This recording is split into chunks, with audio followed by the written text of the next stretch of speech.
Most microcontrollers have a module built onto the chip that handles the specifics of the RS232 protocol, and this module is called a UART. A UART stands for Universal Asynchronous Receive and Transmit Module. So the UART is basically something that is able to conform to the RS232 standard.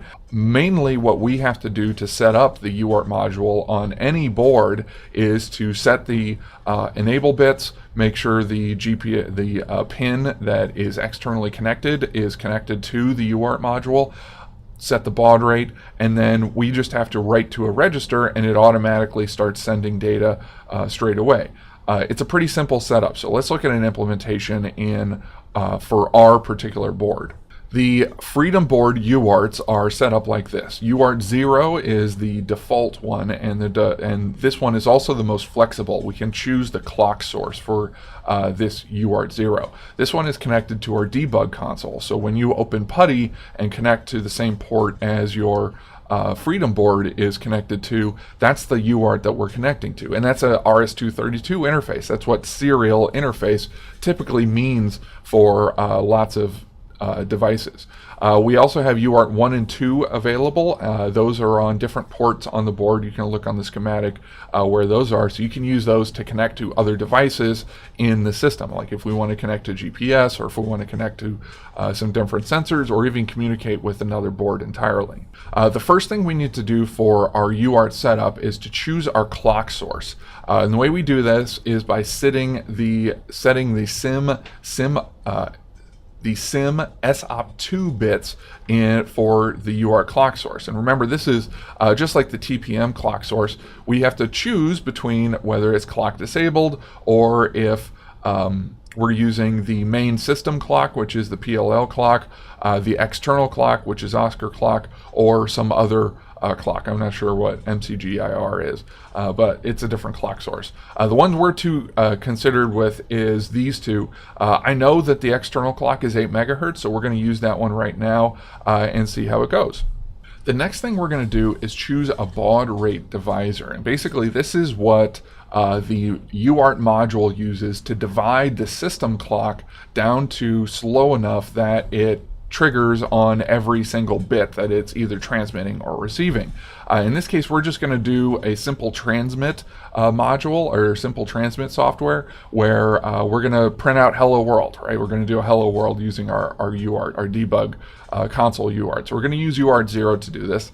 And this is the formula for the baud rate divisor that we need to add to set in the in our UART module. So the baud rate divisor, the value we should be dividing the clock by, is the regular clock source, whatever the clock source speed is, divided by 16 times whatever our baud rate is. And this is the standard baud rate of bits per second.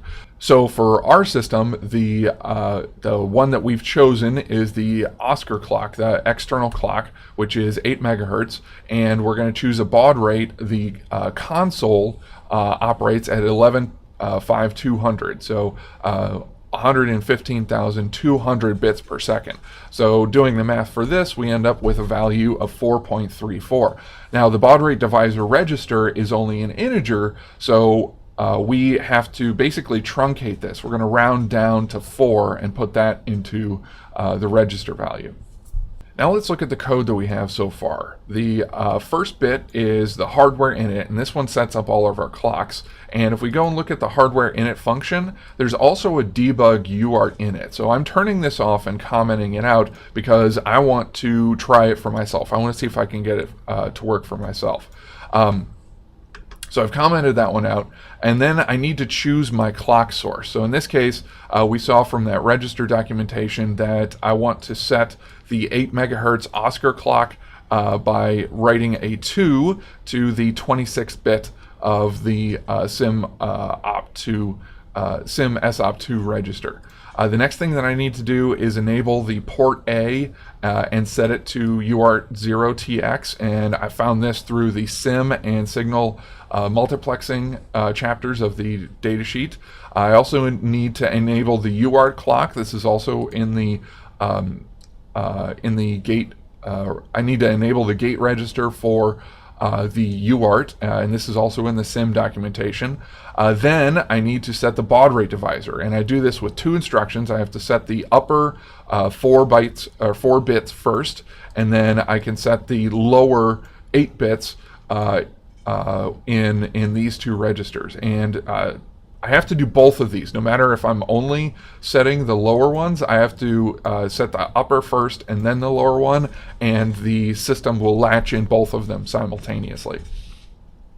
Then in the UART 0 control register, I enable the transmit bits, and that's pretty much it. I have turned on the UART, I've set the baud rate register, I've set the clock source, and now I can transmit. And the way that I do that, I've written a function up here that basically all I have to do is write to the UART 0 data register. I can send one character at a time, and as soon as I finish writing, the automatic system will start latching out individual bits, most significant bit first, and that gets sent over the transmit line.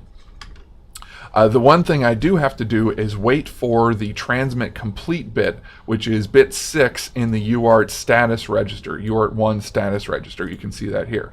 And the reason why I do this read from it and increment it is that this is the reset process for this bit. So I can't actually reset it manually.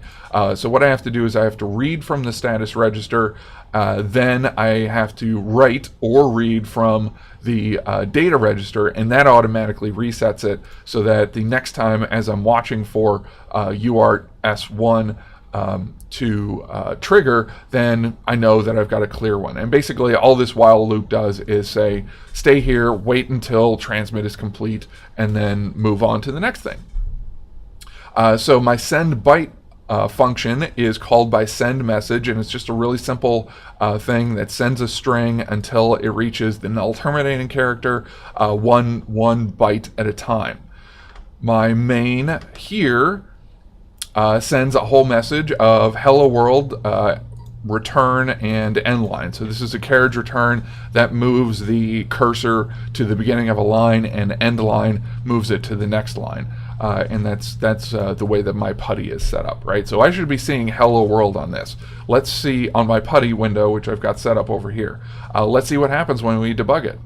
Okay, so it built and started debugging. I'm going to hit go, and then I'm going to look at PuTTY. Ooh, PuTTY is giving me a whole lot of garbage. That's really bad. Okay, let's see if we can figure out what's happening here. So PuTTY is giving me, it looks like Chinese, which is really exciting. So something is wrong. It probably has to do with my timing. So what the problem is when we calculated our baud rate divisor, we ended up with something like 4.34, and we had to round down. Now, if we're looking at the timing between these, that 0.34 adds up really quickly. So what I had to round down, which means that I'm using a faster clock. I'm using a faster clock than's necessary.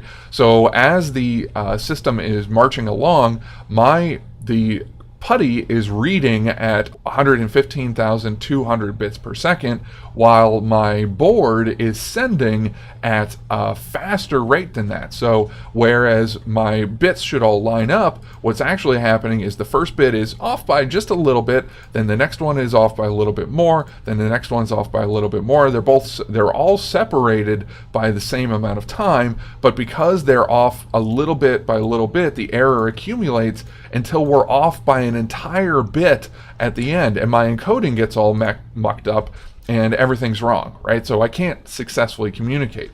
So what I actually need in this case is a faster clock source. So let's modify our code a little bit and then recalculate. So we have an alternate clock source, the 48 megahertz system clock. That one is much faster, so all I have to do is set that to a 1, and I can use the 48 megahertz system clock. But that means I'm going to have to recalculate my baud rate now, since the system clock is going to be much faster. To do that, I just plug in the same values, except for I've got a 48 megahertz clock here, right? And basically, if I plug and chug through this, I end up with a baud rate divisor of 26.04. Rounding down in this case isn't nearly as much of a big deal because we're only off by 0.04, which is a much smaller amount. It's a much smaller value, and the error won't accumulate over one single transmission frame, which is 1 byte. If I had 1,000 bits that I had to send at once, then it would eventually be off by 4 bits at the end of that 1,000 bits. But since I'm only sending 8 bits at a time and the clocks reset every time I send a new byte, then I know that I'm going to be fine in this case, right? So let's change our code and see if this works for our baud rate. So all I have to do is change this value to 26 and recompile and see if it runs the way that we expect it to.